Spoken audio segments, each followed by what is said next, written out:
All right, everybody. We're here with my good friend Tammie Starnes, and I've been wanting to have Tammie on for a little while. This is Tammie. This is only, I think, the 14th episode of this podcast. Um, Tammie, I've known, I think, for about 3, 4 years. Tyrone and Kelly got me the gift certificate to come get a massage from you, which was awesome. And hmm and I'll let you kind of give some background on yourself in a second. But Tammie's like what I call like an open mind and a free spirit. Like she's following her path. She doesn't let, judgment sway her, who she is. She's just really living life. Like, and she could see that she's here on a mission, not just going through the motions. And that's what I see when I look at you and talk to you and read your stuff on Facebook, which is awesome. So why don't we start, Tammie, just kind of tell us, you know, where you live in, tell us about your family. Just tell us a little bit about your practice. We're going to go into that a little more later. And then I'll kind of dive into mindset and all that. All right, super. Yeah, I actually come from the West Coast. I was in Montana, and then I hit the East Coast at 18, and started, going in the beauty industry eventually, which was my main focus was. But in the meantime, I got Lyme's and ended up getting massage for the first time, and I desperately didn't want to go. But once I actually gave in and went, then I fell in love with it, and I started getting massage. And 5 years later, I enrolled in massage school. And then while in massage school, I got hit by a car. So that sent me into chronic pain management. So that's how that one worked out. But I have 3 vertebrae that touch my spinal column. And I had some other residual issues from the car accident, but that's what sent me on my journey of doing like the deeper work, as far as self and that whole bit. But single mom, I've got 3 kids, live here in Hillsborough, and I've been in business for 22 years doing massage. 22 years. Now, what brought you out here to New Jersey then, from Montana? I mean, Montana's all. It's beautiful, but if you live there, you want to see what's on the other side of the mountain. Okay. And I remember meeting people. I was a waitress. I waitressed at some Greasy Spoon back there when I was like 16. And I remember a couple came in and they looked and they said, you guys sell a Philly cheesesteak? And I went, I guess. And they said, wow, we're from Philadelphia. And I sat down at their table and I'm like, oh my God, tell me more. I want to go there. So they let me sit at their table and I asked them every question you could possibly ask somebody from Philadelphia. Wow. So it was curiosity that brought me here. Okay. But I nannied here for 3 years before I set out on the rest of my journey. So you came out here by yourself. Mm-hmm. Okay, that takes a lot of courage, especially at a young, any age, but at I that was age. 18. I just turned 18 a month previous. Yep. Good for you. And then once you got out here, did you kind of know that I'm staying on the East Coast? Well, there was some tragedy in my story. The woman I worked for died, and it was a tragic horse accident. But I couldn't leave her kids. I couldn't leave her husband. So I stayed on for another year and a half. And then I got a second nanny job when I had them secure. I got a second nanny job in Princeton.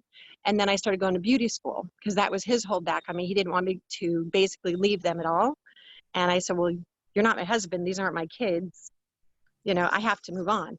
So that's I moved to Princeton and started beauty school in actually South Boundbrook. Okay. And so then I hit the East Coast. I hit Easton Avenue. And I ended up working over in Somerset for the next 10 years doing nails. Doing nails. Yep. And So this then, is what happens. Yeah. and then after that, was that when you got in the car accident? Was that around that? Yeah. I got Lyme's at 23 when I was doing nails and I couldn't move my neck. And that's what drove me into getting massage. One of my clients kept coming and telling me how wonderful her massage therapist was. And I was like, nope, I'm good. Go get undressed in front of some stranger. Nope, not into it. And then finally, when I had Lyme's, I said, Chris, can she help me with my neck? I can't move my neck. She's like, oh, Tammie, you're going to love Stephanie. And I was like, whatever. And I went and I did. I love Stephanie and I used her for 5 years. We're still in touch. She's a dear friend, but she set me well into my journey. That's awesome. That's great. I've seen that in people that kind of follow their path is their growth and their next part of their path comes from like a deficit or some kind of dark part of their life. Yep. And then they say, I'm going to use this. And it sounds like that's like exactly what you did. Absolutely. You turn this down part of your life, which probably wound up being one of the greatest things of your life, into this path. Beyond a doubt. Yeah, where you impact tons of people. So talk about, because obviously you're a therapist, Mm-hmm. therapist, but you do a lot of other stuff too. Very much so. I'm big into healing. Yeah. So can you talk about like what's your philosophy with healing? What do you see with people? Is it a mind, body, spirit? Is it everything that you're working on? It's an absolute everything you're working on, because when you get into a car accident, my question to anybody when they get in a car accident, what was going on at your life during that time? And I need to know, were you just cruising down the beach? You're on the turnpike, everything is going well, you got your drink in your hand, you got the windows down, and you're cruising down because you're meeting friends at the beach and something happened? Or were you just told that your wife wants a divorce, your child is autistic, and your father has cancer? It's going to be a very different car accident. And I'll work very differently on somebody who went through something traumatic or had a lot of emotional stuff going on at the time of the impact, because it all relates to that moment. You know, your body, your mind, your soul remembers what was going on in that moment. So it's very important to me to understand what was going on when this happens, you know, because it all relates back to how I can release it. Excellent. Um, One woman I worked on couldn't open her hips. It was terrible. And I worked on her for months. And then when we got into the emotional part of it, she lost a baby and her hips had shut down. So when the tears happened and that worked itself out, the hips relaxed and everything went back to normal. Her lower back pain went away. You know, to me, it was amazing to be part of her process, you know. That's fascinating. So the body, what you've seen, and I'm right on the same page with that, but it holds on to trauma, you know. Absolutely. So you Yep. have to, you know, that's cool that you take that approach. I mean, it's beautiful that you take that approach with people. And hey, you might have the same symptom, but what But brought, very different release. yeah. Yep. Yeah. And do you find that, you know, so the physical touch helps people, right? And then Mhm. it's part of it, just talking with them is part of it. What else are you doing to advance them on their healing path? Sometimes, and you know what, it's not sometimes you're telling them what happens or you're telling them how to feel. You're just asking them and you're watching their breath and you're watching how they, like if I go into the front of somebody's neck and their breath gets really shallow, I'll back off and I'll leave the front part of their neck open. Something traumatic happening here, that kind of thing. So I'll work more on the sides and I'll talk about, oh, wow, doesn't this muscle feel good? You know, what goes on when I go to the front here? And they're like, wow, I get really bad anxiety. So then I'll put my hand right on the very top of the breastbone and I'll put my hand here and just let this part stroke down. And I want to get a connect between your heart and this muscle, because something traumatic happened, whether it was somebody tried to strangle you or something happened where you were in a car accident and something ended up across your neck. There was something traumatic that happened. So we'll connect the heart back with this area. And So that's not something that you typically learn in normal massage school, right? No. So you've gone on your whole learning journey, and yeah. is it dealing with like chakras? Is it meridians, or you feel like Yeah, yeah? chakras, meridians, a lot of breath work, a lot of pranayama breathing. Okay. And it's cute. Like I learned pranayama, you know, from my chiropractor 20 something years ago. And he taught me a lot of that work. And my massage therapist was into pranayama breathing and meditation. So I've done meditation since I was a teenager, but it's kind of like you learn this and this and this, and then you start putting it all together. And then you start bringing more bits in from different places. You know, to me, it's putting a whole circle of healing together. Yeah. And you take the gems, and sometimes you leave the stuff you're not into behind and just put together your own conglomeration of things that you know that can heal people. And it's kind of like your own fingerprint, right? Like you have Absolutely. a unique way that you've put together over the Mhm. years. And what I love just reading your stuff and what that is, you know, you're so many years into it now, right? And so far advanced, but you're still constantly learning, you know, and you have to have a mindset. So what drives that? Is it just your passion for what you're doing? Passion for what I'm doing. But you know what's neat is I keep meeting new people to take me to the next thing. God's always provided me the next person that I'm supposed to meet. And like going back 25, 30 years ago, I first learned that you could take acidophilus to help, you know, with stomach problems. You know what I mean? So it was little bits and pieces. And then when you're starting to get sick, start taking zinc so that I put those two together. And then I just kept going along the way until I found out like arnica works and I found out homeopathy works and I found out, you know, different things. And you keep putting all this stuff together until you come up with this beautiful ball of stuff. And then you meet the next person who teaches you, you know, different therapies like frequency therapy, Beamer mat. You know, they teach you about different magnetic therapies. They teach you about, um, you know, the emotional releases that happen. You know, so everybody plays their little role in my life, and it's all just adding beautiful gems to the library there. It's fascinating. And It's really that's fascinating. what keeps me going. Is it's fascinating. Yeah.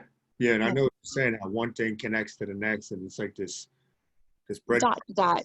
Yeah. It's like, oh, let me, and it's just this constant growth. Now, Hmm. you're big in, if I remember correctly, and reading some of your stuff and when I've seen you, like the essential oils, correct? Huge. Yes. Talk about that because I was, to be honest, when I first heard about that years ago, I was like, this is not, and now, Devin, my wife, she's taken an interest in it. And I'm like, talk about that, the power of the essential oils. Right before we got on this, I actually put lavender across the bridge of my nose because for some reason my allergies are like kicking up just a little bit today. Yeah, I was starting to get a runny nose. Within seconds, it goes away. And that's just lavender oil across the bridge of the nose. that's it. But it's anti-inflammatory, does all sorts of wonderful things. But yeah, I've been studying oils for like over 30 years. I grew up out in Montana and California, and my dad used to put different oils on me, and my mom was not into oils. She was so funny. But I learned about patchouli when I was in high school, and it wasn't just to cover up the smell of pot or anything like that. It's actually got a very grounding quality to it. So it's really a healing oil. But yeah, I've studied oils for so long, and I'm like this close to getting my certification, but I hate paperwork. So that's my big holdback. But I love studying the oils, whether you can use them around cats and dogs, and I've used them on horses before. Um, there's a lot of things to do with the oils, and they all have a medicinal quality. I don't love the smell of lavender. I don't like floral smells, but I love the medicinal quality. That's it. Yeah. Yeah. And it's very potent, right? Like just a little bit of, A little dab will do you. Yeah, absolutely. And that's it. heliochrysum is a huge one for healing. Like if you cut something, cut your finger or whatever, heliochrysum is a major healer for blood. So if you scar tissue removal, like frankincense or lavender, and then you do scar tissue removal, you literally go back and forth across the scar. You can actually get rid of scars, No kidding. like this whole scar tissue. It's beautiful. It's amazing stuff. And I'm glad to see it's getting it's more popular. Yeah, more mainstream. I only think I have one person I can't use oils on, unless it's needed. He'll let me use something on his feet, but he won't let me use it anywhere else because he doesn't like the smell of the oils. Oh, he doesn't like the smell of it. Right. So as long as I use like copaiba or something like that, I can do that on him because there's really no smell to it. But yeah, he doesn't like any of the ones that smell. But he's the only one out of all my clients. Everybody else is cool with it. Everybody else is cool with it because they're like, Tam, just do what you do. So I have carte blanche with most everybody except him. You mentioned breathing before, and that's an area that I'm always fascinated in. Talk about like breath work, what you see in breathing, how you use that in your modalities. Well, you can release a lot through breath. Pranayama teaches you how to breathe deeper and how to breathe like into your lower diaphragm and your stomach. Because most people breathe out of this top section up here, but that's not where the healing takes place. You need to take it all the way down and then release it all the way up. Emotions get stuck, this kind of thing. When you're scared, the first thing you do is you take shallow breaths because you're trying to be quiet, you're trying to hold yourself back, that kind of thing. But if you live your whole life just breathing up in here, you're not fully inhaling all the good that's around you. So you need to learn how to breathe all the way in and through. And emotions, when I'm working on somebody and I'll watch the breath get shallow, then I'll go into more of the, how are you feeling right now? Does this hurt in here? Whatever. And it's just to open the conversation. It's not, I already know they're hurting, but it's to open the conversation so they can say, you're right, that doesn't feel good. But I want them to associate that doesn't feel good with their voice, because this way they're letting their voice out. And then I'll tell them, take a nice deep breath and then let it out. And I'll hold them the whole time they're doing that. And then when they breathe out, the thing just goes away. But that's to do with the breath. Just to do with the breath. And is Mm-hmm. that something that you personally practice every day, or is it just kind of Oh, yeah. the breathing? Yep. Square breathing is a huge one just to go to sleep at night. Okay. Like you hold for 3, inhale for 3, hold for 3, and then breathe out for 3. Okay. But you just want to make a conscious effort and do that as a square in your mind. And it'll help you just fall into that beautiful pattern. And then before you know it, it's like 8 o'clock in the morning. Nice. Yeah. My kids still think I'm crazy, but they still do it. So They do it, yeah. That's the yeah. key. People might, they try it and say, oh man, I do feel better doing that. Yeah, exactly. I guess that stuff does work. Or maybe I was just tired. Okay. Now with what other cool things are you doing over there that people may never have been exposed to before? Well, of course, I'm into the CBD, that kind of thing. Not the oil, though. I want the bioavailable stuff. So I'm into doing that. I've been doing that for a few years. Okay. And then, of course, I have the Beamer mat, which is magnetic therapy. And it's just a mat you lay on, and the other part can go around your neck or it can go around your arm or your leg, wherever your extra spot is. And I've been doing Beamer mat for a couple years, and it made my neck stop making noise, because my neck sounds like popcorn every time I turn it now since I got hit by the car. But one time on that, and I fell in love with it, and then I looked at the price and I quickly fell out of love with it. It was like $6,500. Yeah, I remember way back when you got it. Yes. Yeah. Yeah. Well, that was right after I blew out my shoulder, and I was like, okay, well, now I need to do something. So I'm going to have to go to the ortho. I couldn't raise it to the side, and I couldn't take it straight up. And I went over and saw Terry Lynch. She's a physical therapist here in town, and she helped me to release that. And she used the Beamer mat, of course. And the next day I went back and bought it. And I was like, it did so much for the shoulder. I mean, names were popping in my head, like Brad and Kelly, and, all these people were popping in my head. I'm like, I have so many clients I have to use this with. So how do you use it? Is it like it within a, so I got to come check that out. I don't think we ever wound up using it. I don't think we did that day.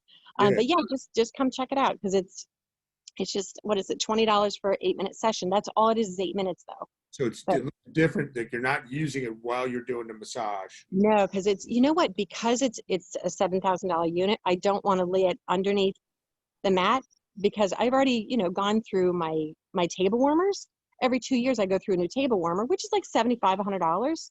That is part of it's doing business. That's fine. Sure. But I can't do a mat every, couple years, because people are, getting up weird or ripping the fibers in it and whatever. Okay. So I do it. I have a separate room now that I just do that in. I don't have any roommates anymore. Oh, you don't? Nope. I like the whole office to myself. I'm straightening my elbows a little bit. Good for you. Yeah. And so the Beamer, so I gotta set an appointment with that. So the Beamer mat, you just lay on it. just lay on And then it. and then you figure out where you want your extra spot. If you're having more problems with the neck, I'll just wrap it around your neck. If you're having a headache, I'll wrap it around your head. Your knees are bothering you, too many squats or whatever, I'll do it around the knees. And it's magnetic. It's magnetic therapy. And so It increases blood, it increases the circulation, and aids in healing. that's great. Yeah. I think it's fascinating. Yeah, because Devin's shoulder's really been locked up. Okay. I gotta say. Holding the baby. Yeah, I know. I don't know what it is. She's like, my shoulder, I can't. And Yeah, we need to get her in. yeah, for sure. Let's talk about as far as education, right? We talked about you're on this constant journey. Always. Yep. When I ask you your 1 or 2 favorite books, what comes to mind? Carolyn Miss. I would have to say Carolyn Miss, and probably the Trigger Points. But Carolyn Miss, she writes Why People Don't Heal and How They Can. Okay. And it's all about the body-mind connect. Because you meet people and they have their disease, and they're so closely tied into their disease that they're like, no, you don't understand. I have this, and their this becomes them. And, I was diagnosed with possible MS 20 years ago, and it was 8 months doctors. I finally had a spinal tap. I had a brain scan and everything. And they said, well, we're going to have to say possible MS. And I said, well, that's not what I have. So I said, give me all my blood work. I'll never see you again. And thank you for your time. I had a B12 deficiency. That's it. 8 doctors missed a B12 deficiency. Yeah. So, and they're not, what I see, is typical doctors aren't trained. They're looking at just a big disease or thing they can treat. Not a good path to go down, there's no other alternative. But so that book reminds me, I've never read that one, but I'm going to get it. you can borrow it. I have it in my office. Oh, cool. When you come in for your Beamer, you can pick it up. Nice. I appreciate that. I've read The Great Pain Deception is one of my favorite books by Steve O. It sounds similar. It's based on a lot of like TMS Sarno's work, but the book is this book is a very smooth read, where I found Sarno's stuff was too just boring. Mm-hmm. But it sounds similar. What would you tell yourself, your 25-year-old Tammie, if you can go back, give yourself some advice, what would you tell yourself? Everything's going to work out. It's going to be amazing. I love it. Mm-hmm. And it has worked out, right? It has. It's absolutely been amazing. And, even when I work on people I've worked on for many years, all of a sudden I'll just do something a little different, or their body will have switched or whatever, and they'll send me a text the next day and like, whatever you did yesterday, we need to repeat that. I haven't felt this good in years. And it was just simply a different slip of the hand, and it went more in the front. Their body was ready to receive it. I was ready to do it. I don't know what happened, but it clicked. It's just fascinating when stuff like that happens. So every time I work on somebody, I really try not to look at notes, because I don't want a preconceived notion when I work on people, unless there's something medical ongoing with doctors I have to work directly with doctors with. But I want to walk in with a clear brain. So this way, whatever their body says to me that day, I'm fully on board and I can hear it. I don't want to have preconceived notions of, oh, last time we worked on your hip, so that must be the issue this time. It's not. Yeah. This week it's your shoulder and it's your right neck and you're having migraines, you know. And that's where I think you've really taken it to an art, where it's not just follow this protocol, Mm. where actually each person is different. And that's got to be, I would imagine, physically, I think from what I hear, right, massage can be taxing. I don't even know if that's, let's say you have 5, 6 clients a day, I don't know, maybe, but then mentally, you're putting a lot of emotional and mental energy into each client. Yeah. Is that at the end of the day, you're probably pretty tired, right? Yeah, my hands feel fabulous, but sometimes emotionally I'll get drained. Yeah, Yeah. trying to treat everybody like that and give them everything you got. Right. Yeah. And it depends on what's going on in their lives. Because if I have 6 heavy duty people, and I mean emotionally heavy duty, if I have 6 people in a row that are heavy duty, I'll feel tired the next day. So I really need to ground. I really need to work on myself to clear and make sure that's fine. But if I have, I've done as many as 9 people in one day before, and it was a lot. Yeah. But my hands felt great. I didn't feel any different the next day. But I knew everybody coming in. There was no heavy issues. And it was a beautiful day. But I mean, I've worked on, 3 before too. And there was a lot of things going in all 3 of their lives. And I was tired. Picked But it up was emotional. It was never my hands. Sure. Yep. Yeah. Picking up on that energy. Mm-hmm. Yep. And you Yeah. always have to ground. You always have to release. As a caregiver, you always have to release, because otherwise it gets stuck in your body. And that's not healthy either. And how do you go about that? Is that after the session, end of the day? How do you ground yourself? Well, every client that I work on, I always work on my arms afterwards. Like I do a peppermint soap from Castile. I do peppermint soap from the elbows down. So I wash my hands really good, wash the forearms really good, and it's cold water from the elbows down. So this way you clear that energy. I always work barefoot, because I'm clearing energy all the time that way. And then at the end of the day, I can just step outside, stand in the ground, and just kind of ground that way. So, I mean, I've been barefooting for so many years, Nice. like 50 now. So. That's so cool.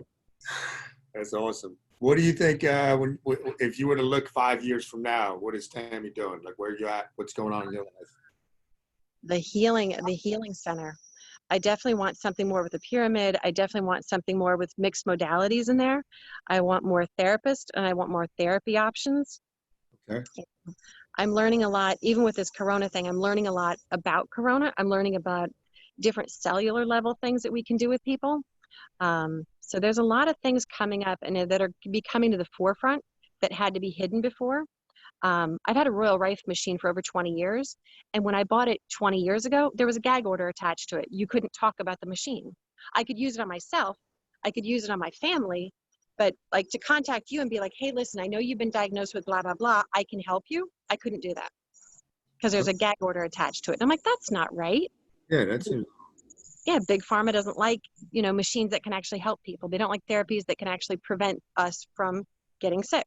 Right on, yeah. So yeah, my thing is I want people to live their best life. I want them to be their fullest potential, Yeah, and I think that's what people pick up from you, and they're going to get the truth from you. They're not going to get A fluff and buff.